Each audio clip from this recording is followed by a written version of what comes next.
nakita after 1 week, hindi hadlang ang masamang panahon para tayo ay magkita-kita at magsama-sama para sa pagbabasa ng salita ng Diyos. Tayo ay nasa chapter 20 na po ng John at bago tayo magsimula, akin pong i-recap ang ating gawain. Ako po ang inyong host at ang opening prayer.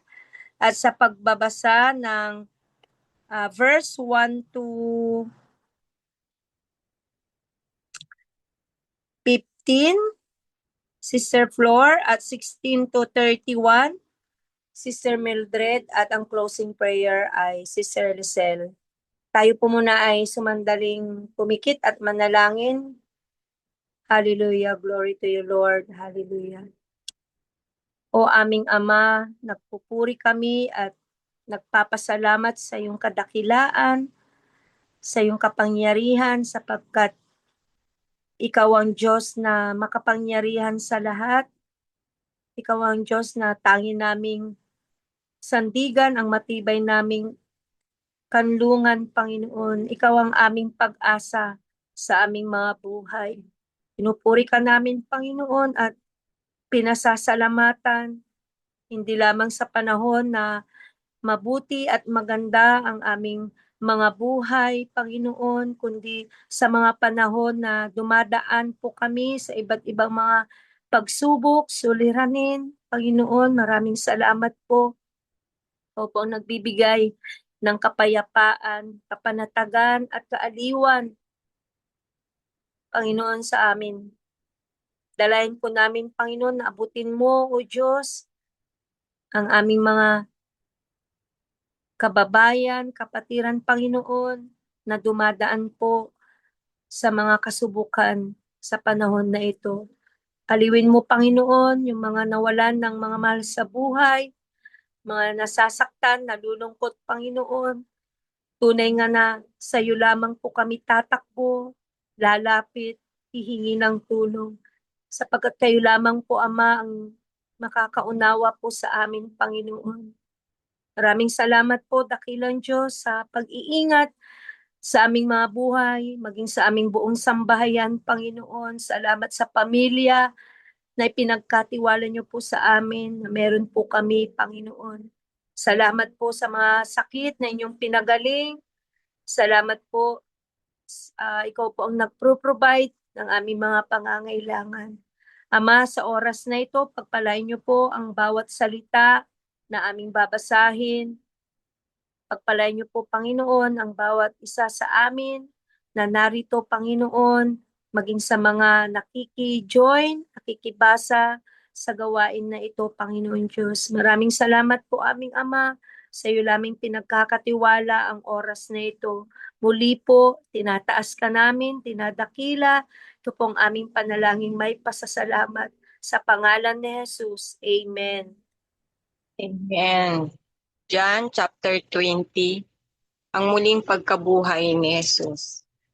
Madilim-dilim pa ng unang araw ng Sanlinggo, pumunta si Maria Magdalena sa libingan. Naratnan niyang naalis na ang batong nakatakip sa pinto ng libingan. Dahil dito, patakbo siyang pumunta kay Simon Pedro at sa alagad na mahal ni Jesus at sinabi sa kanila, may kumuha sa Panginoon mula sa libingan at hindi namin alam kung saan siya dinala. Sina Pedro at ang nasabing alagad ay nagpunta sa libingan. Kapwa sila tumakbo, ngunit si Pedro ay naunahan noong isa. Yumuko ito at sumilip sa loob ng libingan, ngunit hindi pumasok. Nakita niyang nakalagay doon ang mga mamahaling tela. Nang dumating si Simon Pedro, tuloy-tuloy itong pumasok sa libingan at nakita nito ang mga telang lino at ang panyong ibinalot sa ulo ni Jesus. Ang panyo ay hindi kasama ng mga mamahaling tela, kundi hiwalay na nakatiklop sa isang tabi. Pumasok din ang alagad na naunang dumating at nakita niya ito at siya'y naniwala.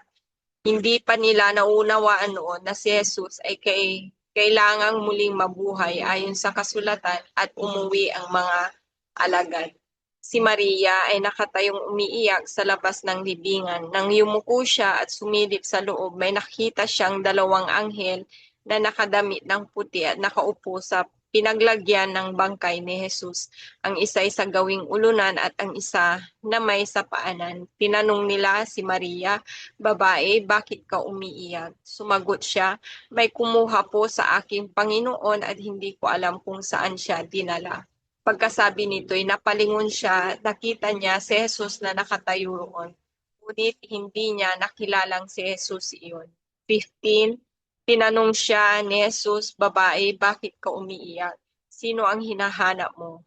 Akala ni Maria ang kausap niya ay ang hardinero kaya sinabi niya, "Ginoo, kung kayo po ang kumuha sa kanya, pakituro nga po ninyo sa akin kung saan ninyo siya dinala at kukunin ko." Amen. Amen. Verse 16.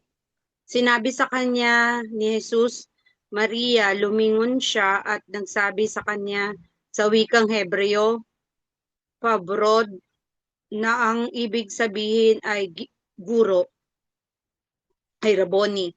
Sinabi sa kanya ni Jesus, huwag mo akong ipuin sapagkat hindi pa ako nakakaakyat sa Ama. Ngunit pumaroon ka sa aking mga kapatid at sabihin mo sa kanila, aakyat ako sa aking Ama at iyong Ama at aking Diyos at inyong Diyos. Naparoon si Maria Magdalena at sinabi sa mga alagad, nakita ko ang Panginoon at kung paanong sinabi niya sa kanya ang mga bagay na ito. Nang kinahapunan, noong araw na iyaon, na unang araw ng Sanlinggo at nang nangapipinid ang mga pintong kinaroroonan ng mga alagad dahil sa katakutan sa mga Hudyo ay dumating si Jesus at tumayo sa gitna at sa kanila'y sinabi, kapayapaan ang sumainyo. At nang sinabi niya ito ay kanyang ipinakita sa kanila ang kanyang mga kamay at kanyang tagiliran. Ang mga alagad nga ay nangagalak nang makita nila ang Panginoon. Sinabi ngang muli sa kanila ni Jesus, kaya kapayapaan ang sumasa inyo. Kung paanong pagkasugo sa akin ng Ama ay gayon din naman sinusugo ko kayo. At nang masabi niya ito, sila'y hiningahan niya at sa kanila'y sinabi, tanggapin ninyo ang Espiritu Santo. Sino mang inyong patawarin ng mga kasalanan ay pinapatawad sa kanila. Sino mang hindi ninyo patawarin ng mga kasalanan ay hindi pinatatawad. Ngunit si Tomas, isa sa 12 na tinatawag na Didimo, ay wala sa kanila nang dumating si Jesus. Sinabi nga sa kanya ng ibang mga alagad, nakita namin ang Panginoon. Ngunit sinabi niya na sa kanila, malibang aking makita sa kanyang mga kamay ang butas ng mga pako at maisot ko ang aking daliri sa butas ng mga pako at maisuot ko ang aking kamay sa kanyang tagiliran ay hindi ako sasampalataya. At pagkaraan ng 8 araw ay muling nasa loob ng bahay ang kanyang mga alagad at kasama nila si Tomas. Dumating si Jesus nang nangapipinid ang mga pinto at tumayo sa gitna at sinabi, kapayapaan ang sumainyo. Nang magkagayoy, sinabi niya kay Tomas, idaitim mo rito ang iyong daliri at tingnan mo ang aking mga kamay at idaitim mo rito ang iyong kamay at isuot mo siya sa aking tagiliran at huwag kang di mapanampalatayahin kundi mapanampalatayahin. Sumagot si Tomas at sa kanya sinabi, Panginoon ko at Diyos ko. Sinabi sa kanya ni Jesus, sapagkat ako'y nakita mo ay sumasampalataya ka. Mapapalad yung hindi nakangakita at gayon may nagsisisampalataya. Gumawa rin nga si Jesus ng iba't ibang maraming tanda sa harap ng kanyang mga alagad na hindi na ngasulat sa aklat na ito. Verse 31, ngunit ang mga ito ay nangasulat upang kayo'y nagsisampalataya na si Jesus ay ang Kristo, ang anak ng Diyos at sa inyong pagsampalataya ay magkakaroon kayo ng buhay sa kanyang pangalan. Amen. Ang Diyos ang magdagdag sa pagkabasa ng kanyang salita, ng pagpapala. Hallelujah. Tayo po yung manalangin. Ama naming banal na tanging makapangyarihan sa lahat, muli kami nagpupuri, tinataas ang iyong dakil at makapangyarihan mong pangalan. Ama naming banal, marami pong salamat o God sa gabing ito na patuloy kang kumikilos at naghahari sa aming buhay o God. Marami pong salamat sa kalakasan, marami pong salamat o God sa wisdom na ipinagkakalo mo sa bawat isa sa aming Panginoon. Marami pong salamat o God sa kaayusan o God. Salamat po din Panginoon o God dahil kami lumalakas Panginoon through sa mga trials na dumarating sa amin o Lord God. Marami pong salamat o God dahil nandiyan ka parati na parati mo kami ginagabayan at hindi mo kami iniiwanan Panginoon o God. Ama, sa gabing ito o God, salamat sa iyong salita na nabasa namin sa gabing ito o God. Lord, bigyan mo po kami o God ng wisdom o Lord God. Salamat sa iyong salita at ito'y magamit po namin o God at magrema o God sa aming puso at isipan ang iyong salita Panginoon o God. Tunay kat dakila o God sa aming mga buhay Panginoon o God. Marami pong salamat Panginoon o God na ang nasusulat ay itatagda Panginoon o Lord God na ikaw ay namatay at muling nabuhay Panginoon o God. At ngayon Panginoon o God, alam po namin Panginoon o God na balang araw o God ay magkakaroon kami o God ng second life o Lord God. At kami makakasama Panginoon o God. Kaya marami pong salamat o God. Lord, bigyan mo po kami Panginoon o God ng wisdom Panginoon o God. Bigyan mo kami ng makalangit Panginoon na eyes, makalangit na tenga Panginoon o Lord God. Upang sa ganon, makita namin o Lord God ang katotohanan at marinig po namin ang katotohanan Panginoon o Lord God. Ama, ang lahat ng ito'y sinasanggo po namin sa iyo, Panginoon God. Salamat, Panginoon o God, Ama, sa iyong buktong anak, ng iyong buktong na anak, O Lord God, upang hugasan ang aming kasalanan, Panginoon God. Truly, indeed, you're a great, O Lord God. Marami pong salamat, O Lord God, sa everlasting love na ipinagkakalo mo sa bawat isa sa amin.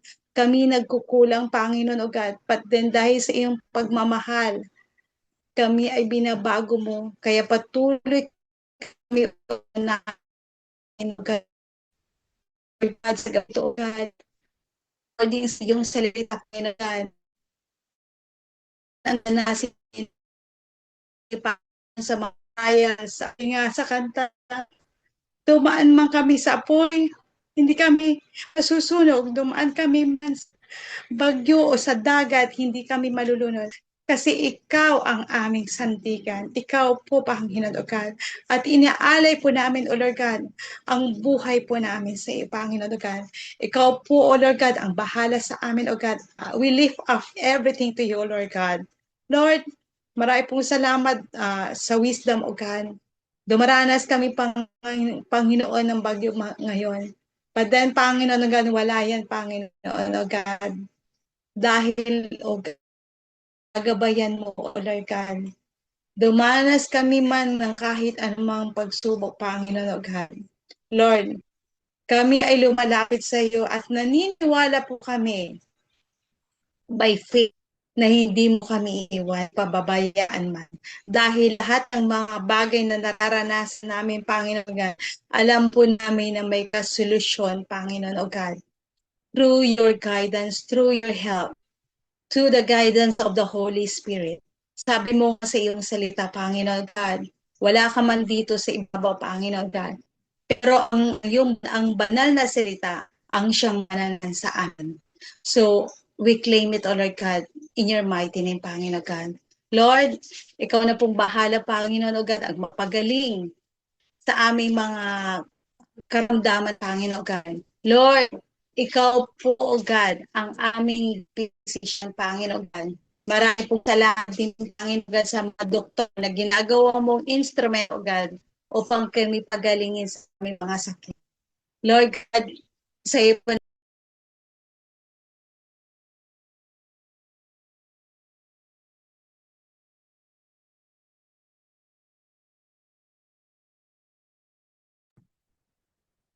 Amen. Yan. Wala si Sister Lucel. Salamat sa oras na ito. Tayo ay natapos sa pagbabasa ng John 20 at ang paalala sa atin na pagtagumpayan ni Jesus ang kamatayan sa kanyang muling pagkabuhay. Kaya tayo din anuman yung For everything in our lives. At lahat ng ito dinudulog ka lamang sa inyong dakila at makapangyarihan mong pangalan. In Jesus' name we pray. Amen. Amen. Amen. Yan. Sabi ko nga kanina na pagtagumpayan ni Jesus ang kamatayan, so tayo ganun din. Walang bagay na mahirap na hindi natin kayang pagtagumpayan sapagkat tayo ay naniniwala at nananampalataya kay Jesus. Kaya anumang mga pagsubok, problema, sakit, ito ay pansamantala lamang at hindi maihambing sa kaluwalhatian na ipagkakalob sa atin ng Diyos sa langit. Kaya muli, magandang gabi, magandang araw sa bawat isa sa atin at patuloy tayong manalangin, ipanalangin natin yung ating mga kababayan na sinasalanta ng bagyo at baha ngayon. Good night, God bless. Mga kapatid. God bless.